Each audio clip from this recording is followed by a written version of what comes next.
আমরা দৈনন্দিন খাওয়ার জন্য যে ডাল রান্না করি সেই ডালটা একটা নির্দিষ্ট ডাল হয়, হয়তো মসুরি, নইলে খেসারি, মুগ কিংবা একক ডাল রান্না করি।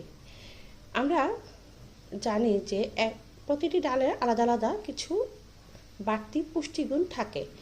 তো আমরা যদি এই সব ধরনের ডালকে মিক্স করে রান্না করি, সেই ক্ষেত্রে এই বাড়তি পুষ্টি গুণটা আমরা অবশ্যই পাবো। তো সত্যি কথা বলতে আমরা একটু টেকনিক, একটু ভিন্নভাবে যদি চেষ্টা করি, তাহলে আমাদের ডালের সাথে সাথে আমাদের যতটুকু পুষ্টির চাহিদা সেটাও পূরণ হয়ে যাবে। অনেকেই ডাল ছাড়া ভাত খেতেই পারে না, অনেকের যত ধরনের আইটেমই হোক না কেন তার সাথে ডাল থাকতেই হবে।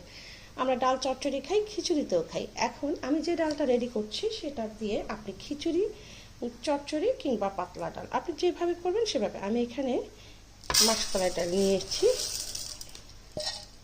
1 কাপ। আমি আগে 1 কাপ পরিমাণে সব কিছু করবো, তারপরে হচ্ছে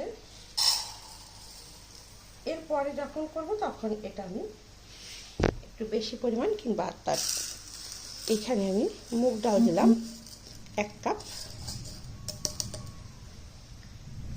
এখানে আমি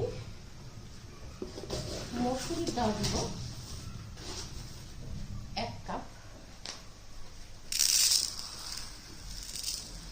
মসুরির ডাল দিয়ে দিব 1 কাপ। আর দিব ছোলার ডাল। এই ছোলার ডালটা একটু মোটা, কিন্তু আমরা যারা রান্না করি সাধারণত প্রেশার কুকারে রান্না করি, ফলে আমাদের এটার কোনো সমস্যা হওয়ার কথা না। তো আপনারা যারা রান্না করবেন ঠিক এইভাবে ডালকে নিয়ে রান্না করতে পারেন। এটা দিয়ে খিচুড়ি যেমন করা যাবে, এটা দিয়ে ডাল চচ্চড়ি করা যাবে, পাট শাক দিয়ে ডাল রান্না করা যাবে, এবং আপনি আপনার পছন্দ মতো এই ডালের সাথে আপনি খেসারি ডাল দিতে পারবেন, অন্য ডালও দিতে পারবেন। তবে অবশ্যই মাথায় রাখতে হবে যে সমপরিমাণ সব ডাল হলে সেটা খুব মজা লাগবে। এটা আমার রেডি হয়ে গেল মিক্সড ডাল। এটা দিয়ে আমি খিচুড়ি করব, ডাল রান্না করব, ডাল চচ্চড়ি করব, পাট শাকের ডাল রান্না করব। আমরা সাধারণত একক ডাল দিয়ে যে আইটেমগুলি করি সব কিছুই করা যাবে, তবে এতে পুষ্টিগুণ অনেক বেশি থাকবে এবং অনেক বেশি মজা।